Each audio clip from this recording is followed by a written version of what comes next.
There ain't no two ways about it. When you see someone bring out a signature move that you affiliate with another wrestler, things get confusing. It's why we barely see anyone hit a Stone Cold Stunner in the modern day, other than Kevin Owens here and there, because as soon as you see it, you think of the rattlesnake. I don't even know what you'd have to do to stop that. It's probably impossible. Not all maneuvers go to this extreme, but it still hangs over any performer's head, especially if you're going to try and outdo the original. Fail at that, and forget about it, the internet is gonna get mad. Gifs flying all over the place. Imitation is the sincerest form of flattery, but you just gotta make sure that doesn't enter the territory of laziness. Put your own spin on it, or fear the wrath. I'm Simon from What Culture, and this is 10 wrestlers who shared a signature move and which one did it better. Number 10, the Superkick. This is a tough one because we naturally take Shawn Michaels in one category, and for the other, well, we need to pick nearly everyone else who calls themselves a wrestler today. Dolph Ziggler, the Young Bucks, the Usos, Kevin Owens, Adam Cole. There's more too, but we'll leave it there.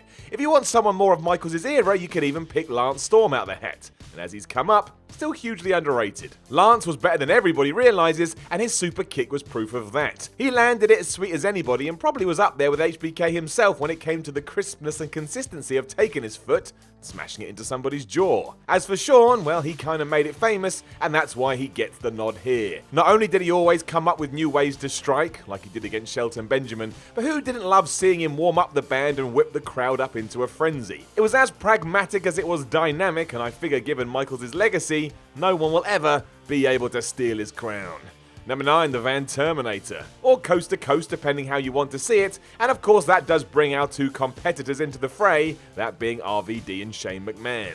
It's ridiculous enough this exists given the idea is to attempt a missile dropkick from one side of the ring to the other, and that is nuts, even more so when one of them isn't a trained wrestler. Props to everybody involved here. With that said, more props have to go to Rob Van Dam for not only inventing the move, but doing it with such athleticism that it still defies gravity today. Go and watch the first time it was ever hit. It's like time itself stops as the fans trying to figure out what they just saw. It shouldn't have even been possible, especially as he would also grab a chair for extra cushioning. Interestingly enough, it was Paul Heyman himself who suggested that Shane give this a go, which as I'm sure you can work out was always going to go over with Vince's son. When has he ever said no to anything? And fair play to Shane O'Mac as he pulls it off brilliantly, but RVD takes the cake. He performed it to perfection each and every time and got more height on his version. Seems unlikely anybody else could do it better. Number 8, the Stunner. So we mentioned the Stunner at the start of this video, and here's more proof to that theory if you needed it. Before Stone Cold Steve Austin, somebody else was already cracking jaws in the hopes of picking up victories,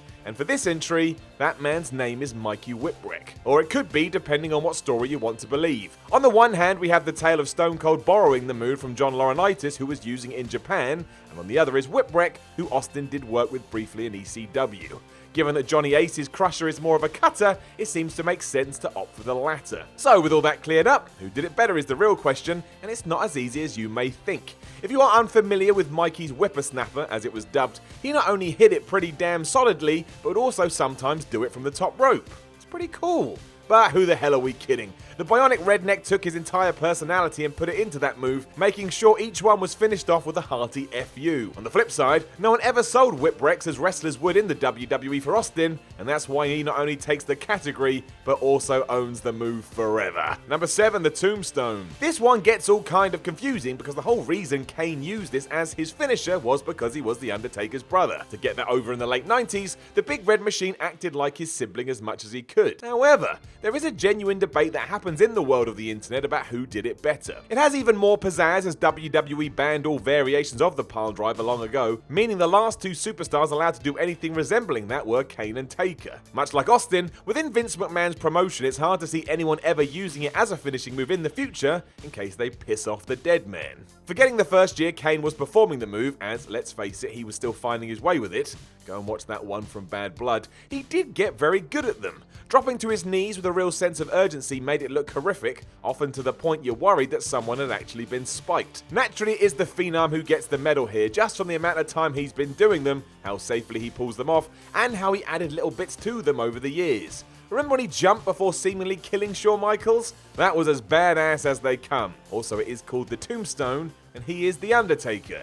2 peas in a pod. Number 6, the rock bottom or the bookend. This one is just cool. Coming at a time where WWE and WCW were clashing for real, we even had wrestlers crossing lines with how they were putting away opponents. While The Rock would use his rock bottom, Booker T had the bookend, both of which were just variations of a side slam. Once again, it comes down to who you want to believe. There are murmurings out there that Booker T claims to have come up with this move, but he didn't start using it until his main event push in the late 90s. By that point, Rocky had been slamming fools this way for a couple of years, so that doesn't add up. Also, the Great One just did it better. While Booker would fall to his knees, seeing The Rock go all in with it and hurl someone to the mat gave it an extra piece of impact, and also set up the most electrifying move on the planet, aka the People's Elbow. That's as dumb today as it was 20 years ago, but as we always say, if it's over, you did something right, and Rock's arm was probably more popular than half the damn roster. Number 5, the ankle lock. More often than not, the best finishing moves are also the simplest. Being able to hit them out of nowhere just brings so much more to the table and keeps fans guessing. This does bring us to the ankle lock, where the whole idea is to grab your foe's foot and try and twist it off. Everyone can understand that. Popularized by Ken Shamrock thanks to his MMA background, it was also used by Kurt Angle, who came from Shoot Wrestling. If you want to visually pick them apart, Shamrock would often stay low to the mat, whereas Kurt would stand upright. It's just a matter of personal choice as to who takes the W here. Ken was always the master of coming across like an absolute maniac when he locked his in, shouting away like he was dying and bringing a level of intensity that few could match. He didn't just grab your foot with his hands, he used his whole body to try and make you submit. Angle though would wrench the hell out of it and even drag foes around the ring until he had them writhing in pain. And on those occasions where he dropped to his back and wrapped his legs around their ankle, there was no question they were tapping. It was almost a signal that it was over. As I like crazy faces, however, Shamrock is my dude here. Sometimes it even start dribbling. Madness. Number 4, the sharpshooter. One of the most famous submissions in history also happened to be used as a finishing move by two of the most famous superstars in history. Sometimes that's just how life works itself out. Invented by Japanese wrestler Riki Koshu, who originally called it the scorpion hold, the move was later popularized in the United States by Sting, who changed the name and started using it when he was a surfer boy. You always see that on the beach. It was Bret Hart whose name would become synonymous with the modified Boston Crab, however, forcing so many of his rivals to submit from the horrific pain it inflicted. Even made Stone Cold pass out because he just couldn't hold on any longer. If you're more of a traditionalist, you could give this to Sting as he was first, but Bret's version always looked like it was actually crippling people. Sting would add a few frills on top, but we didn't call Hart the excellent of execution for fun.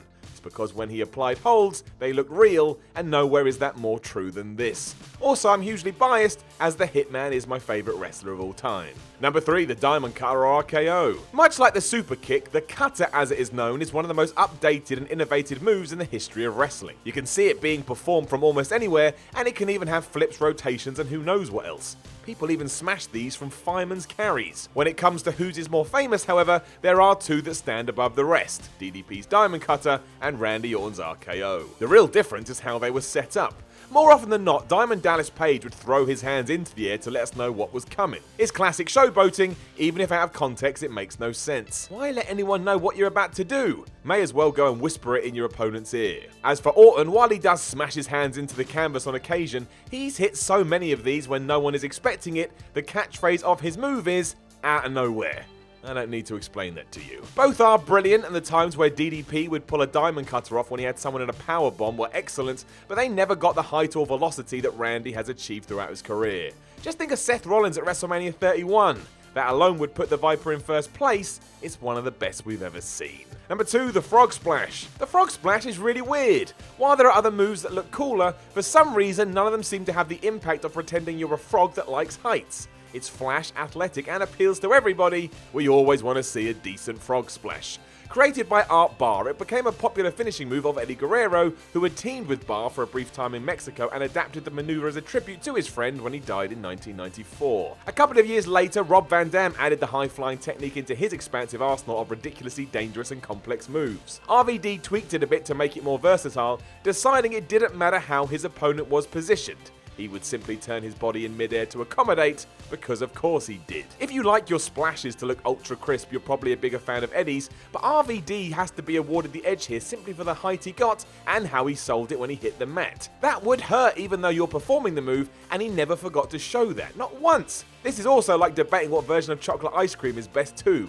They're all good, just shut up and eat it. Number 1, the Spear. Or Gore, given that Rhino is who we're going to bring into the mix here, as naturally he tees off against Bill Goldberg. What a war that is. There are countless wrestlers we could throw in, but usually they didn't use it as a finisher or never executed it to a high enough level to make anybody care. Rhino and Goldberg absolutely did. Rhino's version originated in his ECW feud with the Sandman and was often delivered through a table that had been set up in the corner. Goldberg brought out his spear for the first time about a month after his debut during a match with Scotty Riggs. He wouldn't use it as a true finisher in combo with a jackhammer until a few matches later, but even still, he basically killed fools with this. The compilations of YouTube are something to behold, although that is true for the Man Beast too. It's tit for tat once more, but for my money, it's Bill who deserves the praise, and not just because he's my dad. Go and see what he did to Christian one time, or Nunzio. Damn near took him halfway across the ring. Rhino absolutely had his moments as well, but there's just something about Goldberg's snap. Love it.